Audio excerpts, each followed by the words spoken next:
r/pro revenge. Long how we destroyed our teacher and principal. Apologies in advance if some details are blurry as this happened almost 14 years ago. Also, this is going to be a long one, so bear with me. I swear the result is worth it. At least it is to me. The beginning. It all started when I, M25, was 12 years old. My grade 7 teacher, M46 at the time, was infamous for being intimidating and, in my opinion, abusive to his students. He was the disciplinarian of the school. He was in charge of keeping track of detentions and announcing who will be sitting every Friday during assembly. We suspected at that time that the reason why he never got fired was either because his students were too scared to report him or because of the fact that the principal was his brother-in-law. Reasons why I hated him: he was constantly making vaguely racist remarks, complaining about the new South Africa and constantly bringing up how his life was better during the apartheid regime. He's a white guy who was raised on a farm. I always felt like he had an issue with me as a person because I'm a practicing Muslim. He would make the class laugh at how funny Muslim women looked with their heads wrapped up. His jokes about Muslims missing out on eating bacon were endless. In fact, he one day purposely stood in front of my desk eating a cheese and bacon panini. He used to often rant about how the school is no longer a pure Christian institution as it once was back in the day. He would say these things and glance at either me, my twin sister, or the black students in the class who practiced their own African religions. When it was his birthday, my mom encouraged me to buy him a gift. I spent of my pocket money, which was already limited. My parents didn't believe in allowances, to buy him a big slab of chocolate and a long piece of Drewers, dried sausage. Throughout the day, he would get gifts from students in his class and others. He would get up from his desk to greet and thank them, and then shake their hand. I remember noticing this, because I always found it weird when students shook hands with teachers, because of how small our hands were compared to theirs. However, when I gave him my gift, all he did was look at me for like a second, look away and nod his head slightly. I remember being thankful for not offering my hand out for him to shake, because I thought he might have ignored it in front of the entire class. To say I felt like shit is an understatement. The experience that made me hate him the most happened just before we wrote second or third term exams. I was walking with my friend David, fake name, back from the tuck shop during interval. We took a shortcut between the English and Afrikaans kindergarten classes and saw a group of boys huddled together. One of them walked towards us, and I saw that he had one of those camping multi-tools with the folding knife out, and instantly got a fright. He told us, "Give me your stuff before I cut your neck," and then started laughing and walked back to his friends. It was clearly a joke, but David looked close to tears, and I had a very bad fright because of what he done. I told the guy, fake name Zinder, that he's not allowed to have knives at school, and that I'm going to tell my teacher. We walked straight to our teacher, and when we spoke to him, David burst into tears. We told him what happened, and David was sobbing when he said he felt like he was going to die. Our teacher barely looked up from his computer while we were speaking, and when he asked for the guy's name, we told him the name, and he said he will deal with it, and for us to go out for interval again. I went home and told my mom, who I felt didn't fully believe me at the time. The next day we saw Zinder were basically making fun of him for getting into trouble with our teacher and likely getting expelled at worst, or sitting a Saturday detention at best. He laughed back at us and said our teacher just came to his class, asked to speak to him, and told him to never bring it to school again. No detention, no suspension, basically nothing. He still had a knife on him for the rest of the day before. We were so upset we went back to our teacher, and I told him that Xander said that he didn't get into trouble for having the knife. He gave me the ugliest look, as if I was bothering him, and coldly said to me that maybe I should fix my late coming problem before I try to get other people in trouble. I would come late 4 or 5 times a month because my mom's car's battery terminals were broken, so the battery would run flat, and she couldn't afford to have it fixed. She had to put the neighbor's battery in her car, start it, and then idle it while she took that battery out and put her own battery back into charge up. My mom taught me the value of always having a number 10 spanner in your car, lol. I felt betrayed by my teacher, the person who was supposed to make us feel safe while we were away from home. When I spoke to my friends about it, they told me that Zinder was actually the principal's son, meaning he was my teacher's nephew. I decided to take the opportunity to speak to my friends about getting evidence that our teacher is treating students unfairly. 3 of my 4 close friends had camera phones. I sat in the far left corner, my one friend sat in the opposite corner by the door, our other friend sat in the middle, and the last friend was right at the back of the class by the window on the left. One thing about our teacher, he did not give a fuck about where we sat, as long as we answered him when he done roll call, and didn't bother anyone when we swapped seats. We came to an agreement that whenever our teacher would sound like we was going to say something vaguely racist or Islamophobic, we would all discreetly take videos of him. Any private conversation we had with him was voice recorded on our phones. We caught him on camera telling a really racist joke about black people and saying that Hindus must have a lot of problems since they have so many gods. We caught him saying a lot of bad things, but a lot slipped through our fingers because we weren't fast enough. It was extremely difficult to keep our friend group motivated to record him and not tell anyone else about it. It was especially difficult because at the time I had a hand-me-down Samsung D900 which was seen as an expensive phone at the time. My mom prohibited me from taking it to school. She instead bought a cheap R79, $5 phone for us that could only make calls and send SMSs. This was in case she needed to reach us in an emergency. I got caught several times sneaking my camera phone to school. My biggest mess up at school was when my mom phoned me on my Samsung and I answered it. Big oof, but I was a dumbass. After I think a month we decided that we couldn't let it go any further. One of our friends was a black guy named Tatenda, fake name.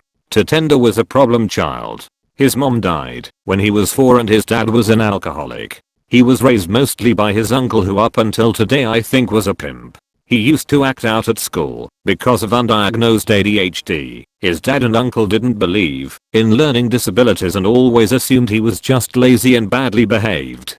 Tatenda especially got onto our teacher's nerves because not only was he black, but because he would bring broken calculators from home and take them apart during class. One day our teacher told him to clear his desk and throw away the bits of plastic and calculator shit. He ignored the teacher. The teacher then started screaming at him, and Tatenda done the only logical thing an 12 over 13-year-old would do in such a situation. He mockingly put 2 pencils into his ears. Our teacher lost his shit, grabbed Tatenda and threw him against the door. The narrow window pane cracked, and Tatenda's head was bleeding. He told us he was fine during interval afterwards, and we put money together to buy him a Sprite. I almost cried when my friend who sat way behind me said he got the whole thing on camera. We didn't even trust that the whole class testimony would get him into trouble. We decided that enough was enough. The revenge. First we showed the video to Tatenda's uncle, who showed it to his father. Then I showed my mom all the other videos and recordings.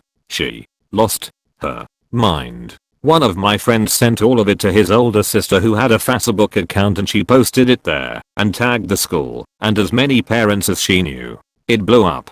Parents and people from around the province phoned the school demanding answers as to what is going to happen to our teacher. He was immediately suspended. There were rumors circulating that he had to go into hiding because Tatenda's uncle and his friends were looking to kill him. I even met Tatenda's dad for the first time in the weeks after the whole thing exploded.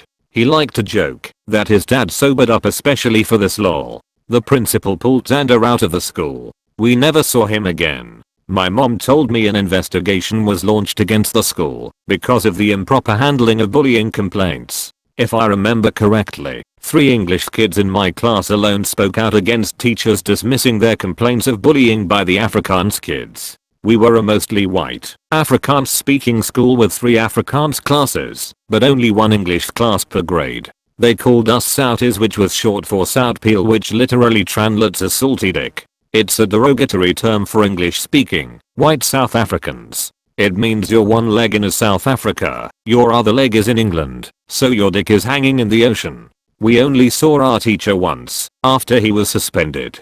He looked badly beaten up and was accompanied by a policeman and 2 other male teachers so he could gather the rest of his stuff from his class. But it didn't end there.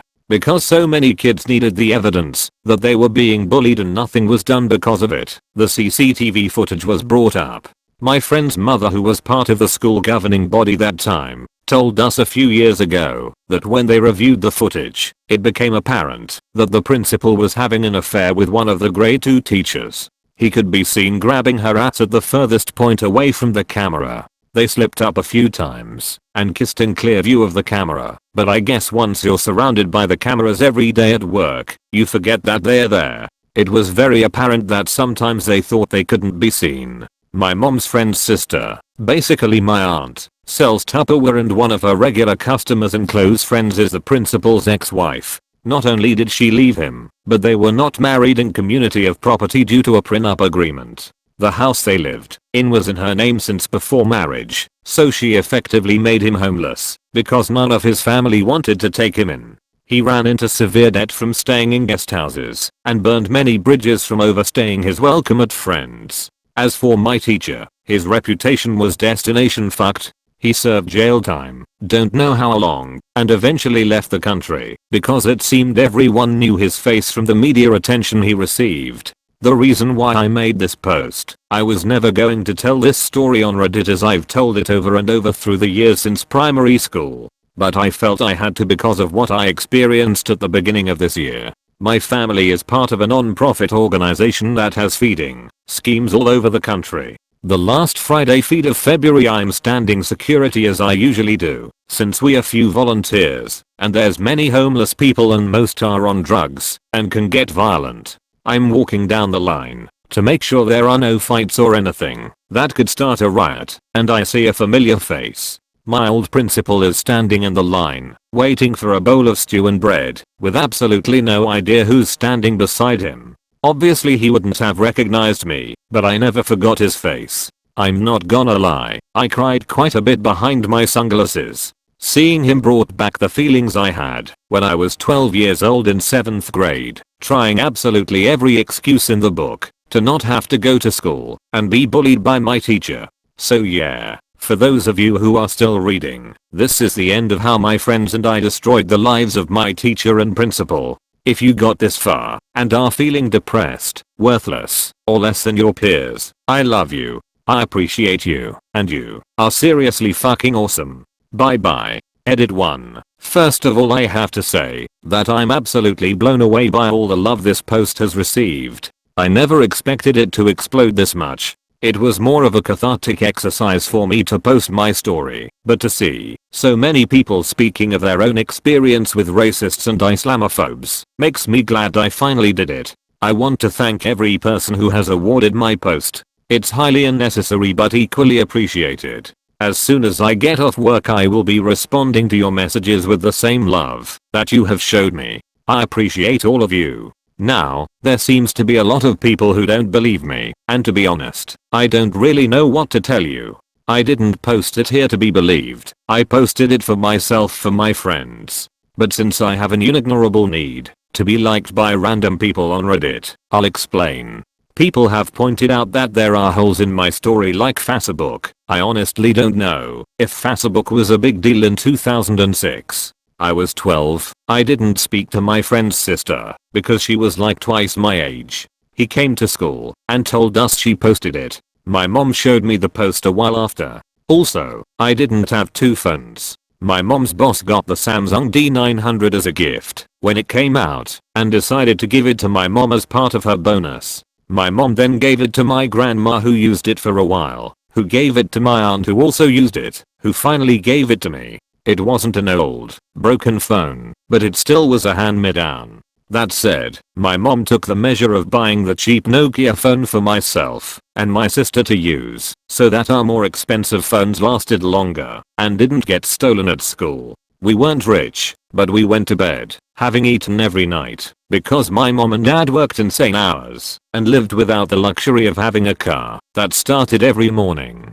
to make it so. And to the guy with the tractor username who lived in Safa only 1.5 years and can make a sweeping declaration that the traditional African religions are no longer practiced here, you know more about the country I've lived in all my life than I do. I applaud you, sir. Also, I'm not going to post a TL drive. I shared a very traumatic period of my life with you, using as many words as I felt was necessary. If you don't want to read it, then don't. It's no skin off my face. I love you all. Even the skeptical ones. Thank you.